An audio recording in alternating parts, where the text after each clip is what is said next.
Press Lord. देवाच्या नावाला धन्यवाद. आजच्या मन्नाचं वचन आहे यशायाचं पुस्तक 54वा अध्याय 17 वचन.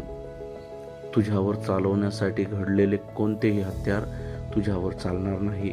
तुझ्यावर आरोप ठेवणाऱ्या सर्व जीवांना तू दोषी ठरवशील. परमेश्वराच्या सेवकांचे हेच वतन आहे, हीच माझ्याकडून मिळालेली त्यांची नीतिमत्ता आहे, असे परमेश्वर म्हणतो. या ठिकाणी आजच्या वचनाच्या द्वारे परमेश्वर आपल्याला सांगतात की आपल्याला भिण्याची गरज नाही आहे, कारण की कुठलंही जे हत्यार जे आपल्यावर येणार आहे, परमेश्वर ते हत्यार आपल्यावरती काम करू देणार नाही. परमेश्वर जे आहे आपल्या विरोधात आलेले आरोप त्यांना खंडन करण्यासाठी परमेश्वर आपल्याला सहाय्य करेल.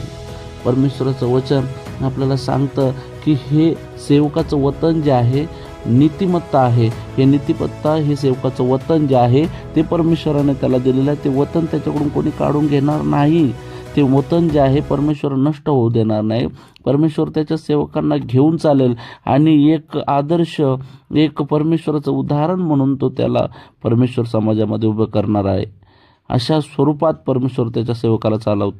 देवबाप आजच्या वचनाच्या द्वारे प्रत्येकाला आशीर्वादित करो. God bless you all.